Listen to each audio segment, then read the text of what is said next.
So ఇప్పుడు ఉన్నటువంటి ఈ పరిస్థితుల్లో బీజేపీ పార్టీ అధ్యక్షుడిని చేసినది ఇమీడియట్గా చాలా పరిణామాలు చోటు చేసుకుని ఒక పక్కన రాజాసింగ్ రాజీనామా కావచ్చు, మరో పక్కన ఆయన ప్రమాణ స్వీకారానికి రానటువంటి సీనియర్ పార్టీకి సంబంధించినటువంటి లీడర్లు, పార్టీని నమ్ముకొని ఉన్నటువంటి వ్యక్తులు కావచ్చు, ఓ ఎంపీ స్థాయిలో ఉన్నటువంటి వ్యక్తులు ఆయన ప్రమాణ స్వీకారానికి రాకపోవడం ఏంటిది? ఒక మీ పార్టీలో ఉన్నటువంటి వ్యక్తులకు కూడా రామచంద్రరావుని ఇష్టం లేదు ఆయనను అధ్యక్ష బాధ్యతలు అప్పగించడానికి అని చెప్పేసి అనుకోవచ్చు. అంటే మరి రఘునందన్ గారికి కాలు నొప్పి అయింది, ఇది ఆపరేషన్ చేస్తున్నారు, బుక్క పెరుగుతాయి.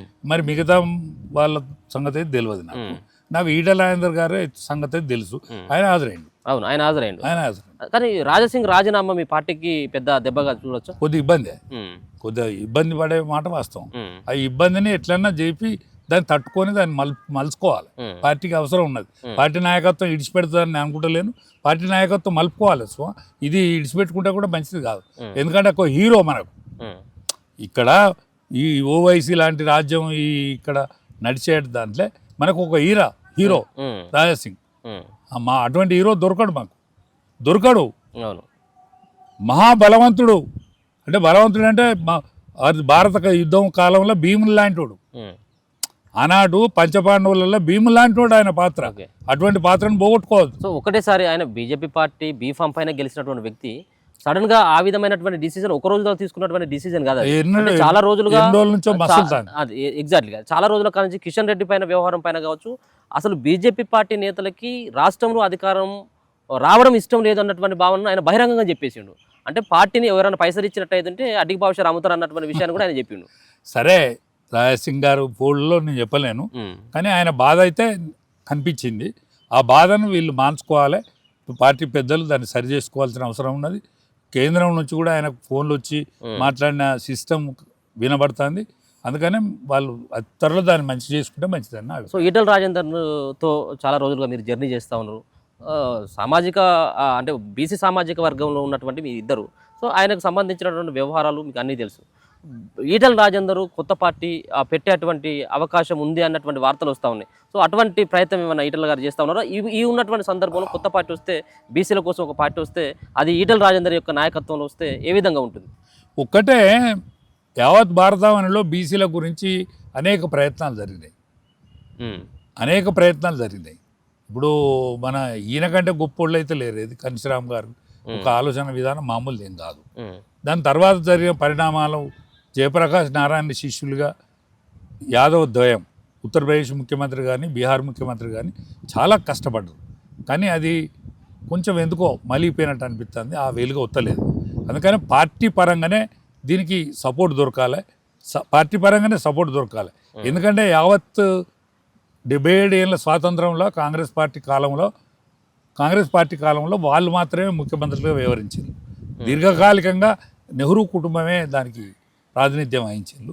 ఇష్టం లేకున్నా, ఆనాడు మెజారిటీ రాకున్నా, గాంధీ కాలంలో మెజారిటీ రాకున్నా కూడా నెహ్రూ గారినే, ఒక్క ఓటు రాని నెహ్రూ గారిని గాంధీ బలవంతంగా అంటే గాంధీ ఇష్టం మేరకు వల్లభాయ్ పటేల్ అంటేనో, వల్లభాయ్ పటేల్ మెజారిటీ ఓట్లు వచ్చినాయి. వల్లభాయ్ పటేల్ అంటేనో గాంధీకి ఇష్టం లేదా, కానీ వల్లభాయ్ పటేల్కు గాంధీ అంటే ఇష్టం, గాంధీకి నెహ్రూ అంటే ఇష్టం. ఆ క్రమంలో జరిగిపోయిన సన్నివేశం అది. వాళ్ళు ఆల్ ఇండియాలో పరిపాలించారు. కానీ 77 ఏళ్ళ స్వాతంత్రంలో ఫస్ట్ టైం, రెండో టైం, మూడో టైం ఒక ప్రధానమంత్రి స్థాయిలో ఉన్నారు. ఈ సువిశాల భారతదేశంలో అనేక పరిణామాలకు చోటిచ్చేటువంటి ప్రాంతంలో ఈ ఎస్సీ ఎస్టీ వర్గాలకు కానీ బీసీ వర్గాలకు కానీ న్యాయం బీజేపీ చేస్తూ ఉన్నది. ఇప్పటికి బీజేపీ వలన జరుగుతుందని నా విశ్వాసం ఉన్నది. రేపు రాబోయే యావత్ తెలంగాణలో బీసీ నినాదం బలపడ్డ ఈ తాలూకు ఏదైతున్నదో ఇది మామూలు కాదు. అందుకనే ఈ బీసీ ముఖ్యమంత్రిని చేస్తారనే విశ్వాసం ఉన్నది. చెయ్యాలి కూడా. చెయ్యకుంటే పార్టీ నష్టపోతుంది.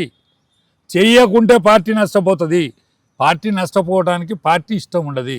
పార్టీ నాయకత్వానికి పార్టీ నష్టపోవడం ఇష్టం ఉండదు. కష్టమైనా నష్టమైనా దక్షిణాదికి మణి కిరీటం లాంటిది తెలంగాణ. ఈ కిరీటాన్ని నిలుపుకుంటుందనే విశ్వాసం నా ఒక సీనియర్ కార్యకర్తగా, నేను క్రియాశీల కార్యకర్తగా నేను భావిస్తాను. సో ఈటల రాజేందర్ విషయానికి వచ్చినట్టయితే సరే, మొత్తానికి అందరూ ఎక్స్పెక్ట్ చేసిందే ఈటల రాజేందర్కి ఈసారి ఖచ్చితంగా అధ్యక్ష బాధ్యతలు అప్పగిస్తారు. అంతేకాకుండా అమిత్ షా సైతం కూడా చాలా ఈటలకి దగ్గరగా ఉన్నటువంటి వ్యక్తి.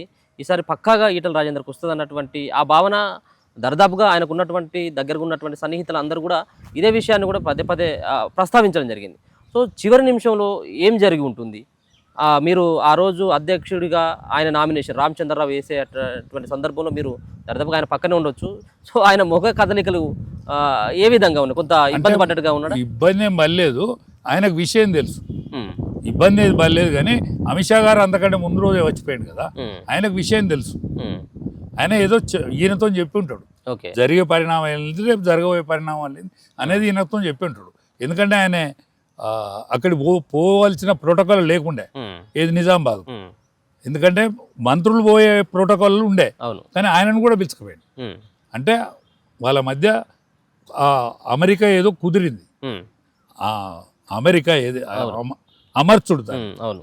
అది కుదిరింది కాబట్టి ఇది సాఫీగా జరిగింది. సో ఇప్పటి నుంచే బీజేపీ పార్టీ అంటే ఈ నినాదాన్ని బలంగా తీసుకుని పోయి ఇప్పుడు బీసీ రాష్ట్ర అధ్యక్షుడిని, నెక్స్ట్ వచ్చేటువంటి 2 సంవత్సరాలు మళ్ళీ బీసీ అధ్యక్షుడిని ఇచ్చి దాని తర్వాత బీసీ ముఖ్యమంత్రి అన్నటువంటి ఈ నినాదాన్ని కనుక గట్టిగా తీసుకున్నట్టయితే కొంత బీజేపీ పార్టీకి ఎడ్జి ఉండేటువంటి అవకాశం కొంత కనపడేది.